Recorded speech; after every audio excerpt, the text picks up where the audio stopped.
The morning of my grandparents' will reading was crisp and gray, with the fog still curling outside the windows of the quaint old law firm of Harper and Doyle, nestled in downtown Charleston. I sat quietly in a worn leather chair near the fireplace, watching my cousin Daniel pace the room like he was already king of the castle. And honestly, he probably was. Eliza Monroe? The lawyer's voice brought me back.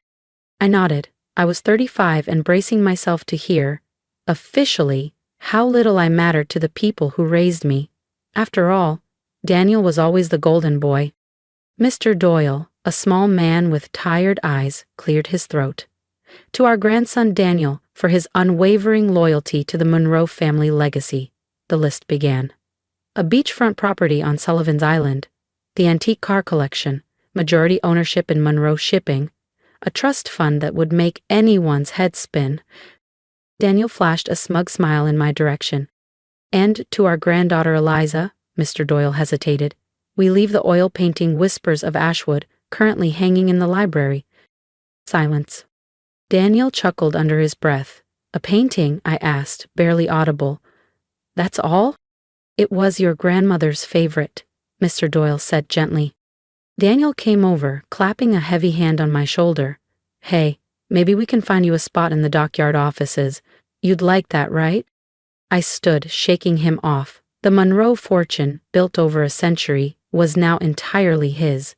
All I got was a moody painting from a dusty old library. Still, I'd always found something strange about it. A shadowed forest, odd symbols buried in the brush. I glanced back at Mr. Doyle. That's it? I asked. He nodded. You must retrieve it within 5 days. Without another word, I left. Nina had been more like a mother to me than my actual one ever was. As the longtime housekeeper, she was the one who tucked me in when I had nightmares, who remembered my birthdays when my grandparents didn't. She helped me gently lift Whispers of Ashwood from the library wall, wrapping it in an old quilt she'd kept from my childhood. Your grandmother used to stare at this for hours, she said softly, especially those last few weeks. She said anything specific? I asked. Numbers, patterns.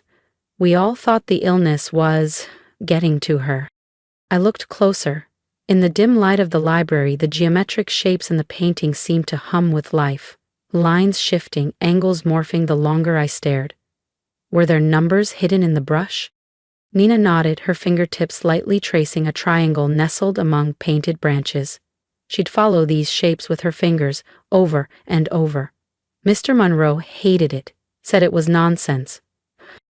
That night, back in my tiny rental above an old bakery on Queen Street, I hung the painting in my living room. It seemed even more vivid here. The forest shimmered with unreal detail, but those odd shapes, squares, circles, spirals, they didn't belong. They were too precise, too intentional. I poured a glass of Merlot and sat back, staring. Was this painting just a final insult, a token, or had my grandmother left me a message no one else understood? My phone buzzed. Daniel, again. I let it ring out. He'd either want to brag or dangle another pity job. I opened my laptop and typed in the artist's name, Julianne Leclerc. Nothing. No record of major shows. The gallery? Closed in 2002. The painting had no history. Then a text lit up the screen. Don't be petty. Come join the company. It's what Gran would have wanted.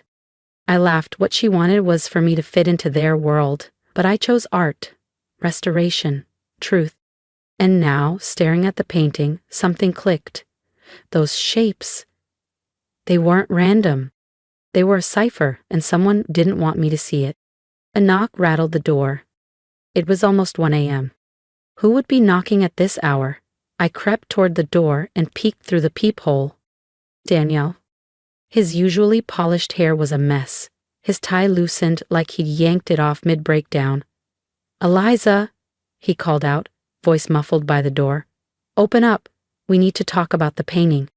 I stayed silent, heart thudding. Daniel never cared about art. He once called my graduate thesis a cute hobby. Why now? Eliza, please, he said, his voice cracking. There were instructions from Gran about the painting. You need to give it back. My grip tightened on the doorknob. Maybe I wasn't imagining things. Maybe those shapes really did mean something. Go away, Daniel, I said firmly through the door. The painting is mine. It's all she left me, remember? You don't understand, he hissed. That painting, it's not what you think. Give it to me now, and I'll give you $5 million. I froze. $5 million? From a guy who scoffed at it earlier? That meant it was worth a hell of a lot more. I heard the jingle of keys. He still had a copy from when I'd been sick last year. Panicking, I grabbed the painting off the wall and ran to my bedroom, slamming the door shut just as the front door creaked open. Eliza, his voice boomed. Where is it? Where's the painting? I clutched it close. In the soft glow of my bedside lamp, the shapes almost shimmered. Then I saw it. Something I hadn't noticed before. The angles and lines weren't random. They formed numbers. Coordinate. Eliza, the doorknob jiggled violently. Open this door right now. Ignoring him, I turned the painting over. The frame had a gap, barely noticeable unless you were looking for it. I pried it open. A folded piece of paper fell out. My grandmother's handwriting. My dearest Eliza, if you're reading this, you've found what I always knew you would. You see what others overlook. And now you'll finally understand why your grandfather and cousin have feared your mind for years. The pounding on the door faded into the background as her words sank in. The numbers are more than shapes, they're coordinates, passwords, proof of everything they stole, my inventions, my patents, my life's work. Monroe Shipping was never theirs. It was built on the backs of mines they crushed, mine included. But you, Eliza, you were always meant to carry on the truth. Another crash echoed from the living room. Daniel had stopped knocking. I'm calling the police, I shouted, already dialing. Do it, he yelled. I'll tell them you stole company property. That painting belongs to Monroe Shipping. But I knew better now. The letter detailed everything. How my grandmother had once been a groundbreaking engineer. How her work had been buried beneath the Monroe name. The painting wasn't just art. It was a map. A vault key. The coordinates will lead you to my private lab. Everything is there. But be careful. Your grandfather and cousin would destroy it all to protect their legacy. Daniel's footsteps retreated. The door slammed. Silence. I stepped out of the bedroom, surveying the wreckage. He'd torn through the place looking for it. I didn't care. I had work to do. I photographed the painting from every angle, noting each pattern. I copied the coordinates from the letter, carefully overlaying the symbols in sequence just as instructed. Then my phone buzzed. It was a message from Nina. Miss Eliza, men are at the estate. They're taking all your grandmother's things. I tried to stop them. My chest tightened. They were erasing her. But not if I could help it. I stared at the painting, my inheritance, my mission, and whispered, I'm ready, Gran. The truth wouldn't stay hidden much longer. They're tearing through her study, Nina's text read, looking for something. Please be careful. They're destroying evidence. I didn't have time to waste. The coordinates from the painting pointed to a remote spot in the Berkshires, about a 3-hour drive from Charleston. In her letter, my grandmother wrote that she'd bought the land decades ago under her maiden name, Addison, hiding it from both my grandfather and Daniel. The lab is underground, she'd explained. It looks like an old storm cellar, but the access panel is hidden. Use the first number sequence to get in. I packed fast. My laptop, the painting wrapped in blankets, a few clothes, and her letter. As I stepped outside, I noticed a black SUV idling across the street. Daniel wasn't finished. The SUV tailed me for over an hour, always a few car lengths back. I detoured through back roads, even doubled back once, finally losing them near the Massachusetts line. By the time I arrived at the coordinates, the sky was pink with sunrise. The land looked deserted. An aging farmhouse swallowed by ivy and weeds slouched beside a field of wild grass. But as I walked the perimeter, clutching the painting, I started to recognize the patterns. Trees, stones, even the slope of the hill. Everything matched the strange geometry from the painting. And then I saw it. A rusted storm cellar door, barely visible under vines. I brushed them aside, revealing a keypad tucked into the soil. I entered the first code. The doors hissed open, revealing a staircase spiraling into darkness. As I descended, motion sensors clicked on, casting the hallway in clean, sterile light. The hum of machines echoed below. At the bottom was a second keypad. I keyed in the next sequence. The heavy door slid open, and the world shifted. The lab was massive, pristine, humming with energy. Rows of computers, shelves of prototypes, blueprints, and patents. Dozens of them. Bearing the name Addison Monroe. "My God," I whispered, stepping closer. Every design I recognized from Monroe shipping, but they weren't Daniel's. Or my grandfather's. They were hers. "Beautiful, isn't it?" a voice said behind me. I spun around. It was him, my grandfather. Alive. Standing next to Daniel, who wore that same smug grin he always did when he thought he'd won. "You're supposed to be dead," I breathed. "Sometimes the best way to search is to make people stop looking," he said with a cold smile. "Your grandmother's death was inconvenient, but mine? Strategic." "You led me here," I realized aloud. "The will reading, it was a setup." Daniel stepped in front of the door, cutting off my escape. "We couldn't get in. She changed the security protocols before she died. Only you could unlock it. And now," my grandfather added, "you'll help us erase everything. Her files, her work. No one ever needs to know." But they underestimated me. While they talked, I edged toward her old workstation. Her letter had mentioned one final failsafe. The Clarity Protocol. I entered the last sequence. Red lights bathed the room. Clarity Protocol activated, transmitting data to secure recipients. Deletion disabled. My grandfather's face darkened. "What have you done?" "She called it her insurance policy," I said, my voice steady. "Everything in this lab, her files, her patents, proof of theft, is being sent to every major news outlet, patent office, and regulatory agency in the country." "You little—" Daniel lunged toward me, but the lab sealed with a hiss. Steel doors slammed shut. We were locked inside. With the truth. "She knew you'd try to bury her legacy," I said, "so she made sure the world would see it, no matter what." Through the narrow windows, I saw blue and red lights approaching. The system had called the authorities. And just like that, the empire they stole from her began to crumble. My grandfather and Daniel exchanged panicked glances as the sirens grew louder. The painting whispers of Ashwood still sat wrapped in blankets by the lab entrance. Those seemingly random geometric patterns had led me right to this moment. My grandmother's final gift wasn't just art. It was justice.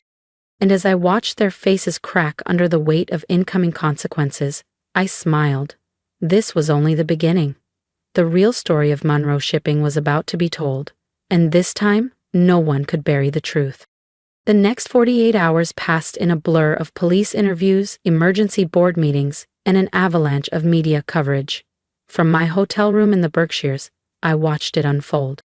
Monroe Shipping CEO found alive, arrested in corporate fraud investigation. Company built on stolen patents. Hidden genius, the woman behind the Monroe Empire. My phone never stopped ringing. Journalists, former employees, attorneys. But I only cared about one voice. "Nina," she called with a tremble in her voice. "Eliza, your grandmother made me promise if the truth ever came out I was to give you this." An hour later I sat on Nina's worn couch in Charleston, hands wrapped around a cup of tea, a second letter resting on my lap. This one wasn't about coordinates or codes. It was her story. "My dearest Eliza," it began, "now that the truth is out, it's time you know the rest. You were never less than Daniel. You were always meant for more." Each word reshaped my memories. My grandmother had been preparing me for this all along. The art history classes my family mocked, they had trained me to recognize patterns, symbolism, and hidden meanings. My quiet career in restoration, it had taught me to uncover what others missed, to put broken pieces back together. Every time your grandfather dismissed you, every time Daniel got praised for parroting lies, it sharpened your mind. While they built a house of cards, You were learning how to topple it. A knock interrupted me, a sharp, confident rhythm. I opened the door to a woman in a sharp navy suit. Eliza Monroe, I'm Alexandra Chen from the SEC. We need to talk about your grandmother's patents. What followed was a crash course in how deep her legacy ran. She hadn't just protected her stolen designs. She had kept inventing, working in secret. Alexandra spread documents across Nina's coffee table. She filed them under a trust that names you the sole beneficiary. My hands shook as I flipped through patent after patent, not just the ones Monroe Shipping had stolen, but new designs, technology years ahead of anything currently on the market. They can't function without this tech, Alexandria said. You effectively control the company.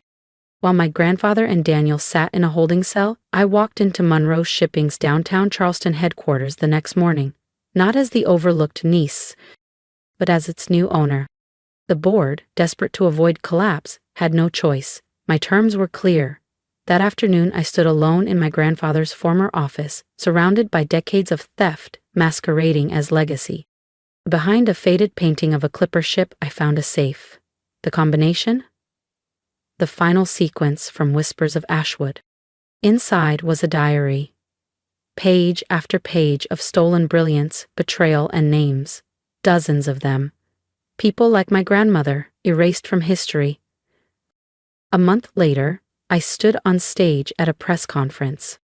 Monroe Shipping was built on stolen dreams, I said. Today we begin making things right. I announced a foundation to compensate every inventor wronged by the company, but more than that, we would become what the company should have been. A haven for true innovation. Whispers of Ashwood now hung in my new office, right where my grandfather's portrait once loomed. Weeks later, I got a letter from Daniel, half threats, half desperate pleas. I mailed back a photo of the painting, framed in pride where his lies once hung. His world was over. My grandfather never spoke again, but it didn't matter. The truth was finally his legacy. And mine. Nina brought me one final letter from my grandmother. This one had been timed to arrive exactly 1 month after Monroe Shipping became Aurora Innovations. My beloved Eliza, it began. If you're reading this, then you've done more than expose the truth. You've begun to rebuild something beautiful from the wreckage of deception. I never wanted you to inherit a broken empire. I wanted you to create something worthy of your heart. I traced the elegant script with my fingertips, feeling her presence like a whisper in the room. That painting, once dismissed as worthless, had been everything. Not just a key to justice, but a map to legacy. Her legacy. And mine. 2 years later, Aurora Innovations is nearly unrecognizable. We lead not only in tech, but in transparency. Our foundation has restored credit to dozens of forgotten inventors, and our open access incubator is reshaping the landscape of ethical innovation. The Whispers of Ashwood still hangs in my office. The strange shapes within it are now a familiar comfort. Some nights I could swear they shift subtly in the lamplight, like she's still there, sending me new puzzles to solve, new truths to uncover. But the greatest truth was always there. Success built on deception will collapse, but truth, no matter how hidden, endures. Daniel was released last week. He sent a message asking to talk about healing, about family. I haven't answered. Some patterns, I've learned, don't need restoring. At our annual innovation fair, I presented an award to a young woman whose fire reminded me of my grandmother. Brilliant, overlooked, and fearless. As she held the trophy, I caught a glimpse of the painting reflected in the glass. The shapes inside shimmered faintly, and I knew the painting hadn't just led me to justice, it had led me to purpose. If my story moved you, I'd love to hear from you. Leave a comment, tell me what you think, what part stayed with you, or even what you would have done in my shoes. Your voice matters. And if you've ever felt overlooked, underestimated, or silenced like I once did, let this be your reminder. You are not powerless. Truth has a way of rising if you're willing to follow the patterns. Don't let fear or doubt keep you from stepping into your own purpose. Stand up, speak out, and never be afraid to rebuild something better from the ruins of the past.